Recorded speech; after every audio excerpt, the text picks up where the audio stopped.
ప్రభు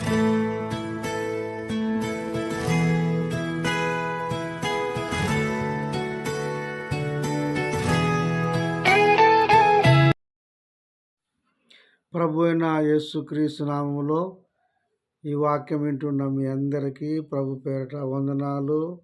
మనం పరిశుద్ధ బైబిల్లోని ఒక లేఖనాన్ని చదువుకుందాము. కీర్తనలు 12 అధ్యాయము 2వ వచనాన్ని మనము చదువుకుందాం.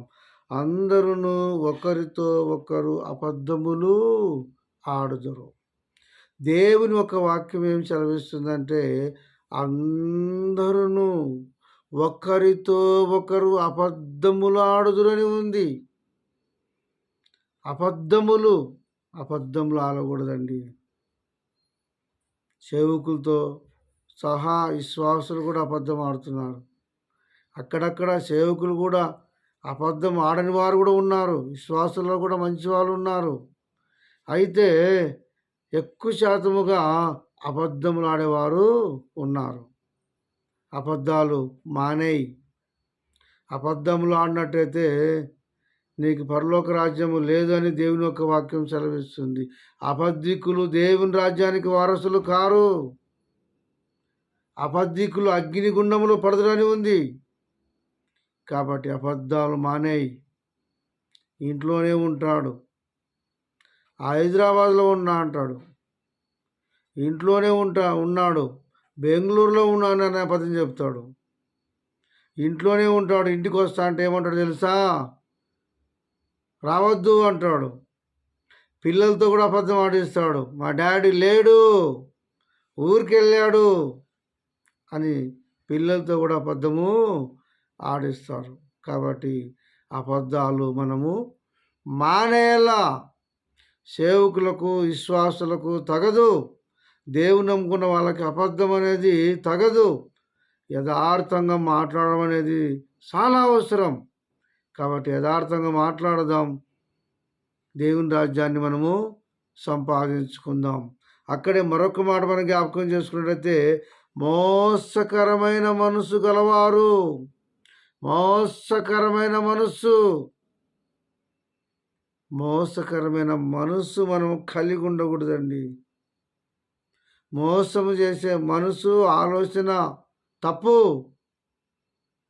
ఒకవేళ దేవుని నమ్ముకోకుండా మునుపు నువ్వు మోసకరంగా జీవించావేమో, మోసకరమైన మనసు కలిగి ఉన్నావేమో. కానీ ప్రభుని నమ్ముకున్నాక మోసకరమైన మనసు నీ వద్ద నుండి తీసిపారేయాలి. యథార్థంగా మాట్లాడువాడుగా ఉండాలని దేవుని యొక్క వాక్యం సెలవిస్తుంది. మోసం ప్రతి విషయములో మోసం. గాలి కొట్టేవాడు మొదలుకొని పెద్దవాని వరకు కూడా మోసాలే చేస్తున్నారు కొంతమంది. అందరని చెప్పను, మంచి వాళ్ళు కూడా ఉన్నారు. కానీ ఎక్కువ శాతము మోసకరమైన మనసు గలవారు ఉన్నారు. కాబట్టి నీవైతే జీవం కలిగిన దేవుని నమ్ముకున్నావు, మోసం మనసు కలిగి నువ్వు ఉండొద్దు. మంచి మనసు కలిగి నువ్వు ఉండాలని దేవుని యొక్క వాక్యం సెలవిస్తుంది. అక్కడే మరొక మాట మనం జ్ఞాపకం చేసుకున్నట్టయితే, ఇచ్చకములాడు పెదవులతో పలుకుదురు. ఇచ్చకములాడు పెదవులు. ఇచ్చకములు అంటే మీకు తెలుసా? గలాట్లు, కొట్లాట్లు, సమస్య పెంచుకుంటారు. దేవుని నమ్ముకున్న వాళ్ళకి మనకి సమస్య అవసరమా? గొడవలు అవసరమా? తగ్గించు స్వభావం కలిగి ఉండటం మనకి ఎంతో మంచిది.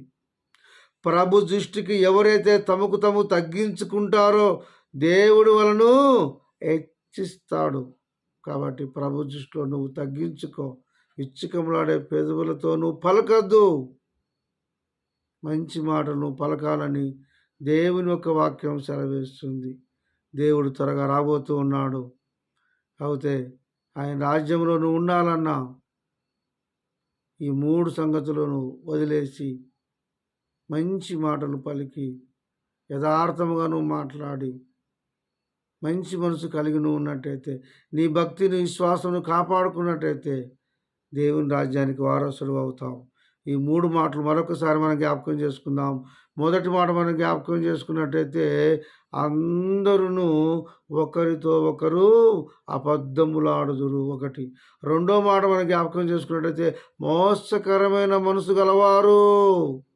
మూడో మాట మనం జ్ఞాపకం చేసుకున్నట్టయితే ఇచ్చకములాడు పెదవులతో పలుకుదురు. ఈ 3 మాటలు నీలో నుండి తొలగించి మంచి మాటలు నీలో దేవుడు దయచేసి దేవుని రాజ్యానికి వారసులవుదురుగాక.